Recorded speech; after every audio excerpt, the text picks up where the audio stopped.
Okay, so here's another program that uses a bubble sort.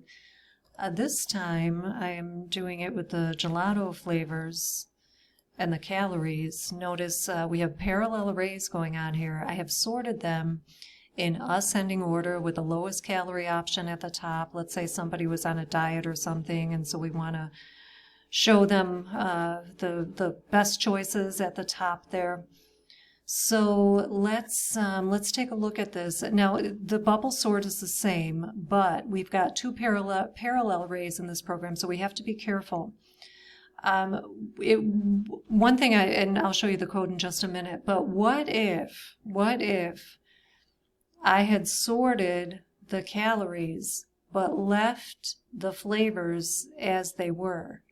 Then the data would be completely useless and misleading.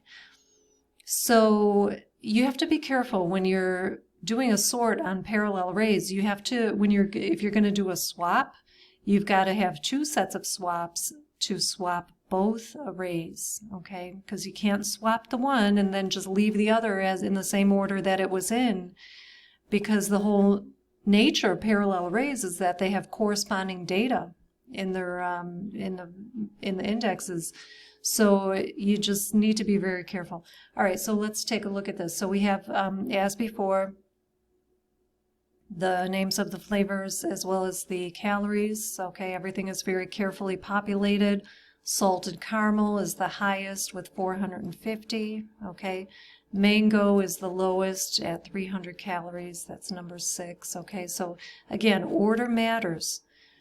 All right, so here's the bubble sort. Again, we are doing a nested looping technique. I have two different loop counters here, I for my outer loop, J for my inner loop. I am doing this technique here. Remember, as I said, n minus 1.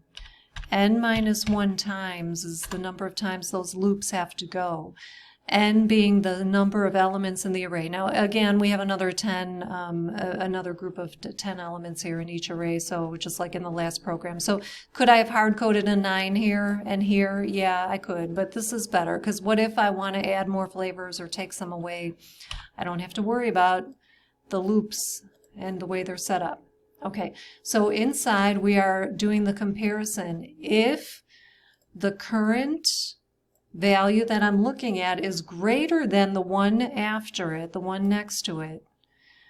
If it's greater than, then that means they're out of order, because I want these in ascending order, lowest to highest. So if the one is greater than the one after it, then I want to swap them. So we get the lower one first, the lower calories first. So, and that's really it. But here, this is what I was talking about. Okay, great. We'll swap the calories, doing our volleyball player technique, as I like to call it. But very importantly, you must also swap the flavors. And if I had a third parallel array in here, like sugar grams or fat grams, I'd have to swap that one too. So for the number of parallel arrays you have in a program, that will be the number of swap groups, or swap groupings here, we'll call these, that you have in the program. Okay, so I have two parallel arrays here, two sets of swaps, one for the calories, one for the flavors. Okay, and that's it. All right, so this will get them in ascending order according to calories, lowest calorie option first, and then the highest at the bottom. And then when all said and done, I'm just going to print out the results.